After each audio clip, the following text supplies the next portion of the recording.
Le monstre aux frontières de l'humain.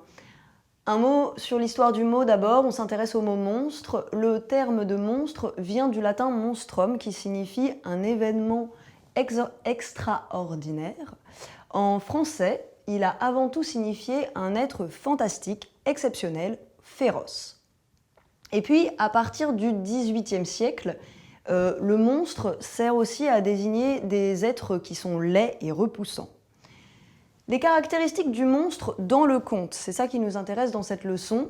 Dans les contes, le monstre a un physique exceptionnel, par une taille disproportionnée par exemple, comme les géants, ou alors par une disgrâce physique qui n'est pas du tout habituelle chez les humains, comme la barbe bleue de Barbe Bleue. Le monstre, s'il n'a pas un physique exceptionnel, peut avoir des pouvoirs magiques, comme par exemple les fées ou les sorcières. La sorcière, lorsque le héros la rencontre, rien ne lui permet vraiment de savoir que c'est une sorcière.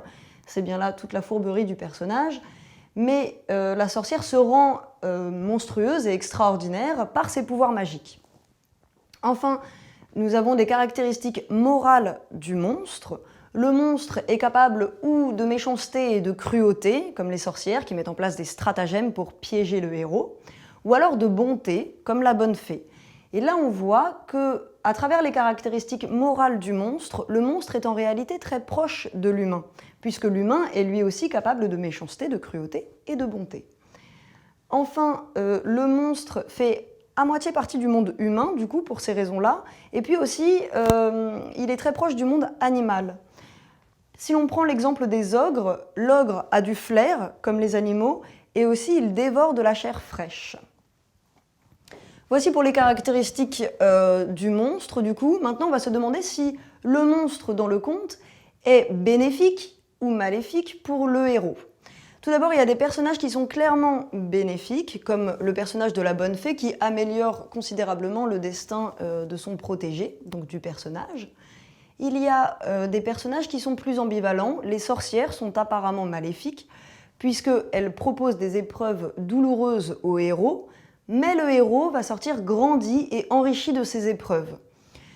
Il en va de même pour les ogres et les géants, qui sont des personnages relativement forts, qui ont une force physique extraordinaire, mais qui ont une intelligence limitée. Ainsi, le héros va être poussé en fait, à développer des ruses, puisqu'il ne peut pas rivaliser sur le plan de la force, mais il devra se montrer supérieur sur le plan de l'intelligence.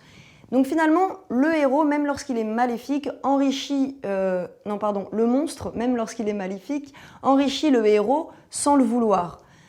Du coup, il se retrouve toujours à être un personnage bénéfique, quelqu'un qui fait grandir et avancer le héros par les obstacles qu'il lui propose. En conclusion, le monstre semble appartenir au genre humain, mais il a un physique qui est ou repoussant ou puissant, rendu puissant possiblement par la magie également. Et la confrontation avec le monstre permet au héros de surmonter des épreuves qui, de prime abord, étaient insurmontables. Du coup, le monstre permet au héros de se transformer en apprivoisant ses peurs.